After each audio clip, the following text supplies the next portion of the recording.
ओम शांति। 24 अप्रैल 2026 की मुरली है। मुख्य रूप से बाबा ने कहा, तमो प्रधान से सतो प्रधान कैसे बने, अपनी तकदीर ऊंची कैसे बनाए, यह अक्ल अभी ही तुम सीखते हो। जो जितना योग युक्त और ज्ञान युक्त बने हैं, उनकी उतनी उन्नति होती रहती है। उन्नति करने वाले बच्चे कभी भी छिप नहीं सकते। बाप हर एक बच्चे की एक्ट से समझते हैं कि कौन सा बच्चा अपनी ऊंची तकदीर बना रहे हैं। आगे कहा, अपनी चलन से बाप का व यज्ञ का नाम बाला करना है। ऐसा कोई कर्म ना हो जो बाप की इज्जत जाए।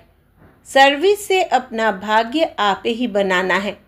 बाप समान कल्याणकारी बन सर्व के आशीर्वाद ले आगे नंबर लेना है। गृहस्थ व्यवहार में रहे कमल फूल समान रहने की अच्छी बहादुरी दिखानी है। अब सुनते हैं महावाक्यों को विस्तार से। बाबा ने कहा, मीठे बच्चे, अब वापस घर जाना है, इसलिए देह भान को भूल अपने को अशरीरी आत्मा समझो। सबसे ममत्व मिटा दो। प्रश्न है, संगम युग पर तुम बच्चे बाप से कौन सा अक्ल सीखते हो? उत्तर, तमो प्रधान से सतो प्रधान कैसे बने, अपनी तकदीर ऊंची कैसे बनाए, यह अक्ल अभी ही तुम सीखते हो। जो जितना योग युक्त और ज्ञान युक्त बने हैं, उनकी उन्नति उतनी ही होती रहती है। उन्नति करने वाले बच्चे कभी भी छिप नहीं सकते। बाप हर एक बच्चे की एक्ट से समझते हैं कि कौन सा बच्चा अपनी ऊंची तकदीर बना रहा है। गीत है, मरना तेरी गली में। ओम शांति। सब बच्चों ने यह गीत सुना। बच्चे कहने से सर्व सेंटर्स के बच्चे जान जाते हैं कि बाबा हम ब्राह्मणों के लिए कहते हैं कि बच्चे यह गीत सुना। जीते जी गले का हार बनने के लिए, अर्थात मूल वतन में जाए बाबा के घर में रहने के लिए। वो शिव बाबा का घर है ना, जिसमें सब शालिग्राम रहते हैं। बच्चे ब्राह्मण कुलभूषण स्वदर्शन चक्रधारी जानते हैं कि बरोबर वही बाबा आए हुए हैं। कहते हैं, अभी तुमको अशरीरी बनना है, अर्थात देह के भान को भूलना है। यह पुरानी दुनिया तो मिट जाएगी, इस शरीर को तो छोड़ना है, अर्थात सबको छोड़ना है, क्योंकि यह दुनिया ही खत्म होनी है। तो अब चलना है वापस घर। सभी बच्चों को अब खुशी होती है, क्योंकि आधा कल्प घर जाने के लिए बहुत धक्के खाए हैं, परंतु रास्ता मिला नहीं। और ही भक्ति मार्ग का चहचटा अर्थात दिखावा देख मनुष्य फंस पड़ते हैं। यह है भक्ति मार्ग की दुवन अर्थात दलदल, जिसमें मनुष्य मात्र गले तक फंस गए हैं। अब बच्चे कहते हैं, बाबा हम पुरानी दुनिया पुराने शरीर को भूलते हैं। अब आपके साथ अशरीरी बन घर चलेंगे। सबकी बुद्धि में है परम पिता परमात्मा परम धाम से आए हैं हमको ले जाने के लिए। सिर्फ कहते हैं, तुम पवित्र बन हमको याद करो। जीते जी मरना है। तुम जानते हो वहाँ घर में आत्माएं रहती है, सो भी आत्मा तो बिंदी है। निराकारी दुनिया में सब आत्माएं चली जाएंगी। जितने मनुष्य है उतनी आत्माएं वहाँ होंगी। आत्माएं उस महतत्व की कितनी जगह लेती है। शरीर तो इतना बड़ा है, कितनी स्पेस लेता है, बाकी आत्मा को कितनी जगह चाहिए। हम आत्माएं कितनी छोटी जगह लेंगी, बहुत थोड़ी। बच्चों को यह सब बातें बाप द्वारा सुनने का सौभाग्य अभी मिलता है। बाप ही बतलाते हैं कि तुम नंगे अर्थात बिना शरीर के आए थे, फिर शरीर धारण कर पाठ बजाया, अब फिर जीते जी मरना है, सबको भूलना है। बाप आकर मरना सिखलाते हैं। कहते हैं अपने बाप को, अपने घर को याद करो, खूब पुरुषार्थ करो। योग में रहने से पाप नाश होगा, फिर आत्मा तमो प्रधान से सतो प्रधान बन जाएगी। इसलिए बाप राय देते हैं, कल्प पहले भी कहा था कि देह के सब संबंध छोड़ माँ में कम याद करो। सबका एक बाप तो वो है ना। तुम प्रजापिता ब्रह्मा के मुख वंशावली बच्चे हो, जो ज्ञान पाते रहते हो। शिव के बच्चे तो हो ही, यह तो सबको निश्चय है। हम भगवान के बच्चे हैं, परंतु उनके नाम रूप देश काल को भूलने के कारण भगवान से किसका भी इतना लव नहीं रहता है, किसको दोष नहीं देते हैं। यह भी ड्रामा में नूंद है। बाप समझाते हैं कि तुम आत्मा कितनी छोटी बिंदी हो, उसमें 84 जन्मों का पाठ नूंधा हुआ है। कितना वंडर है, आत्मा कैसे शरीर लेकर पाठ बजाती है। अभी तुमको बेहद के पाठ का पता पड़ा है। यह ज्ञान और कोई को नहीं है। तुम भी देह अभिमानी थे, अभी कितना पलटा खाया है, वो भी हर एक की तकदीर पर है। कल्प पहले वाली तकदीर का अब साक्षात्कार हो रहा है। दुनिया में कितने ढेर मनुष्य है, हर एक की अपनी तकदीर है। जैसा जैसा जिसने कर्म किया है, उस अनुसार दुखी सुखी साहूकार गरीब बनते हैं। बनती आत्मा है। आत्मा कैसे सुख में आती है, फिर दुख में आती है, यह बाप बैठ समझाते हैं। तमो प्रधान से सतो प्रधान बनने का अक्ल बाप ही सिखलाते हैं, कल्प पहले मुआफिक। जितना जिसने अक्ल पाया है, उतना ही अब पा रहे हैं। पिछाड़ी तक हर एक की तकदीर को समझ जाएंगे, फिर कहेंगे कल्प कल्प ऐसे ही हर एक की तकदीर रहेगी। जो अच्छा योग युक्त ज्ञान युक्त होगा, वो सर्विस भी करता रहेगा। पढ़ाई में सदैव उन्नति होती रहती है। कोई बच्चे जल्दी उन्नति को पा लेते हैं, कोई बहुत माथा खपाते हैं। यहाँ भी ऐसे है। कल्प पहले मुआफिक जो उन्नति करते हैं, वो छिपे नहीं रह सकते। बाप तो जानते हैं ना, सबका कनेक्शन शिव बाबा से है। यह भी बच्चों की एक्ट देखते समझ जाते हैं, तो वो भी देखते हैं। इनसे भल कोई छिपाए, परंतु शिव बाबा से तो छिपा नहीं सकेंगे। भक्ति मार्ग में ही परमात्मा से नहीं छिपा सकते, तो ज्ञान मार्ग में कैसे छिपा सकते। बाप समझाते रहते हैं, पढ़ाई तो बहुत सहज है, कर्म भी करना है। रहना भी मित्र संबंधियों के पास पुरानी दुनिया में है, वहाँ रहकर मेहनत करनी है। यहाँ रहकर पुरुषार्थ करने वालों से वहाँ घर में रहे पुरुषार्थ करने वाले तीखे हो सकते हैं, अगर ऐसी लगन है तो। शास्त्रों में अर्जुन और भील का मिसाल है ना। भल भील बाहर का रहने वाला था, लेकिन अभ्यास से वो अर्जुन से भी तीर चलाने में होशियार हो गया। तो गृहस्थ व्यवहार में रहे कमल फूल समान रहना है, यह भी तुम मिसाल देखेंगे। गृहस्थ व्यवहार में रहे बहुत अच्छी सर्विस कर सकते हो, वो ज्यास्ती वृद्धि को पाते रहेंगे। यहाँ रहने वालों को भी माया छोड़ती नहीं है। ऐसे नहीं कि बाबा के पास आने से छूट जाते हैं, नहीं, हर एक का अपना अपना पुरुषार्थ है। गृहस्थ व्यवहार में रहने वाले यहाँ रहने वालों से अच्छा पुरुषार्थ कर सकते हैं, बहुत अच्छी बहादुरी दिखा सकते हैं। उनको ही महावीर कहा जाता है, जो गृहस्थ व्यवहार में रहकर कमल फूल समान बनकर दिखाए। कहेंगे कि बाबा आपने तो छोड़ा है। बाबा कहते, हमने कहाँ छोड़ा है, मुझे ही छोड़ कर गए हैं। बाबा तो किसको भी छोड़ नहीं आए। घर में और ही बच्चे आ गए। बाकी कन्याओं के लिए तो बाबा कहते हैं कि तुम यह ईश्वरीय सर्विस करो। यह भी बाबा है, वो भी बाबा है। कुमार भी बहुत आए लेकिन चल ना सके। कन्याएं फिर भी अच्छी है। कन्या 100 ब्राह्मणों से उत्तम गिनी जाती है।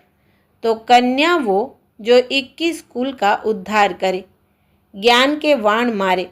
बाकी जो गृहस्थ में रहते वो भी बीके ठहरे। आगे चल उन्हों का भी बंधन खलास हो जाएगा। सर्विस तो करनी है ना। कई सर्विस करने वाले बच्चे बाप दादा के दिल पर चढ़े हुए हैं, जो हजारों का कल्याण कर रहे हैं। तो ऐसे सर्विसेबल बच्चों पर आशीर्वाद भी आती रहेगी। वे दिल पर चढ़े रहेंगे। जो दिल पर है वही तख्त पर बैठेंगे।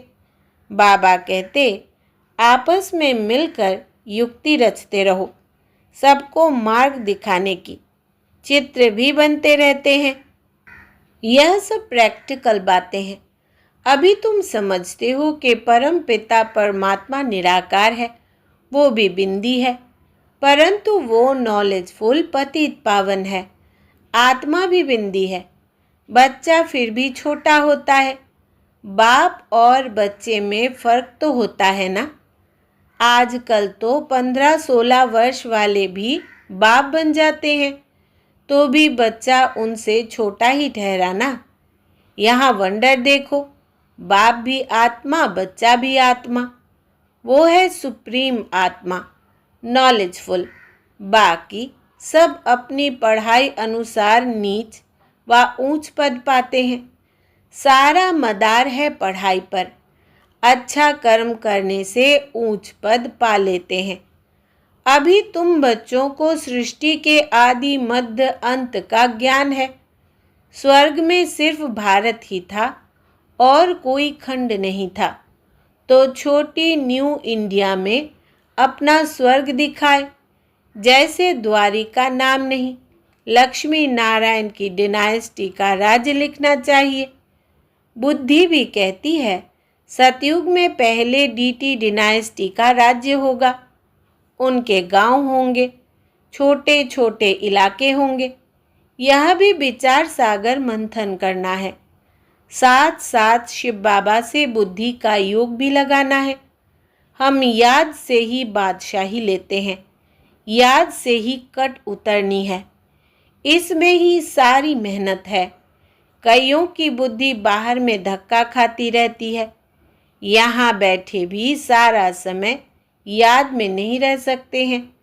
बुद्धि और तरफ चली जाएगी। भक्ति मार्ग में भी ऐसे होता है। श्री कृष्ण की भक्ति करते करते बुद्धि और तरफ चली जाती है। नौंधा भक्ति वाले दीदार के लिए बहुत मेहनत करते हैं। कितने घंटे बैठ जाते हैं कि श्री कृष्ण के सिवाय और कोई याद न आए। बहुत मेहनत है। इसमें 8 की और फिर 16,108 की माला होती है। वो तो लाखों की माला भी दिखाते हैं।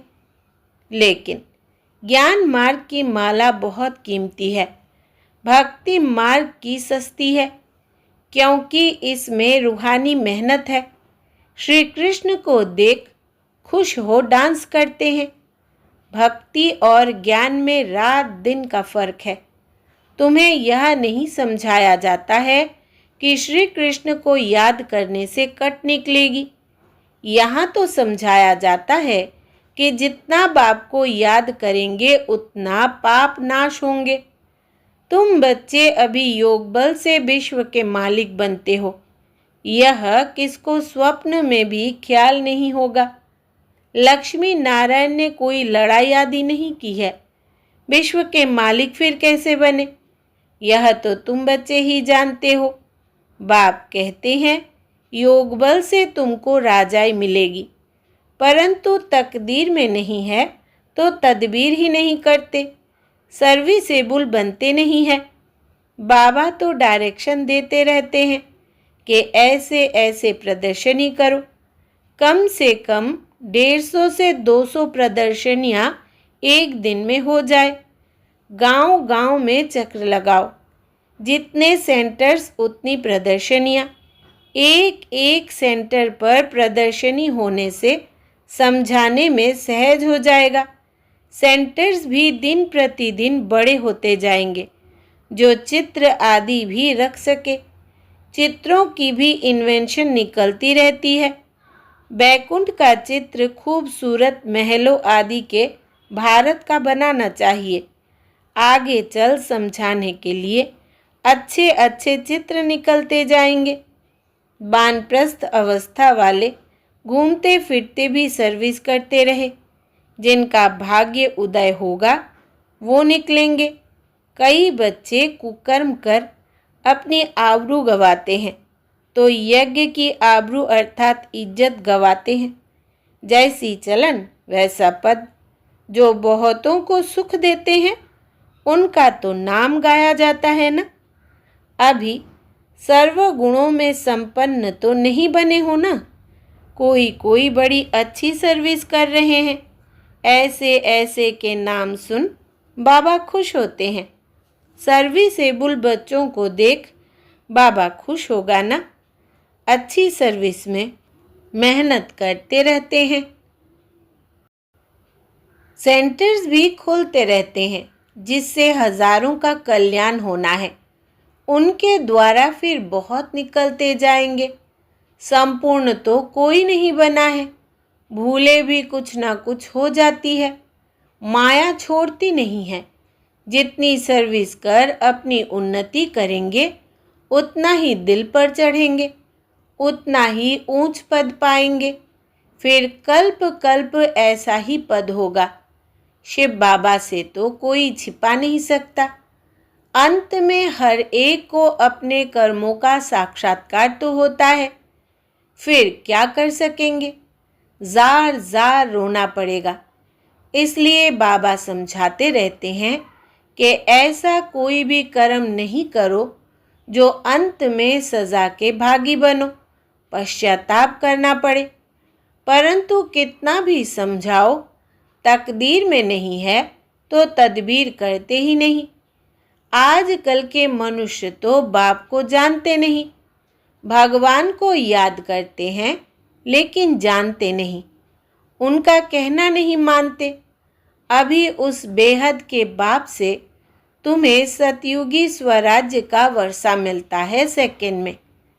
शिव बाबा का नाम तो सभी पसंद करते हैं ना। बच्चे जानते हैं कि उस बेहद के बाप से स्वर्ग का वर्षा मिल रहा है।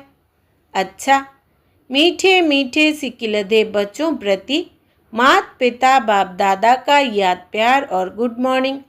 रूहानी बाप की रूहानी बच्चों को नमस्ते। हम रूहानी बच्चों की रूहानी माता पिता बाप दादा को याद प्यार, गुड मॉर्निंग और नमस्ते बाबा नमस्ते। धारणा के लिए मुख्य सार। पहला, अपनी चलन से बाप का व यज्ञ का नाम बाला करना है। ऐसा कोई कर्म ना हो जो बाप की इज्जत जाए। सर्विस से अपना भाग्य आप ही बनाना है। दूसरा, बाप समान कल्याणकारी बन सर्व की आशीर्वाद ले आगे नंबर लेना है। गृहस्थ व्यवहार में रहे कमल फूल समान रहने की अच्छी बहादुरी दिखानी है। वरदान है, सतो प्रधान स्थिति में स्थित रहे, सदा सुख शांति की अनुभूति करने वाले, डबल अहिंसक भव।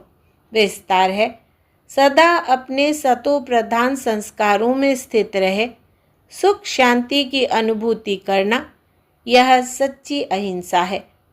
हिंसा अर्थात जिससे दुख अशांति की प्राप्ति हो। तो चेक करो कि सारे दिन में किसी भी प्रकार की हिंसा तो नहीं करते। यदि कोई शब्द द्वारा किसकी स्थिति को डगमग कर देते हो तो यह भी हिंसा है। दूसरा, यदि अपने सतोप्रधान संस्कारों को दबाकर दूसरे संस्कारों को प्रैक्टिकल में लाते हो तो यह भी हिंसा है। इसलिए महीनता में जाकर महान आत्मा की स्मृति से डबल अहिंसक बनो। स्लोगन है, सत्य के साथ असत्य मिक्स होते ही खुशी गायब हो जाती है। सत्य के साथ असत्य मिक्स होते ही खुशी गायब हो जाती है। यह व्यक्ति सारे महान बनने के लिए मधुरता और नम्रता का गुण धारण करो। आपका एक एक बोल अलौकिक हो, फरिश्तों के समान हो, हर बोल मधुर हो। इस बात पर अभी अंडरलाइन करो, तब प्रत्यक्षता होगी, क्योंकि अभी तक वाणी की शक्ति व्यर्थ जा रही है। इसलिए वाणी में जो बाप को प्रत्यक्ष करने का जौहर व शक्ति होनी चाहिए वो कम है। वाचा को व्यर्थ से बचाओ तो बाप को प्रत्यक्ष करने का आवाज़ बुलंद होगा। अच्छा, ओम शांति।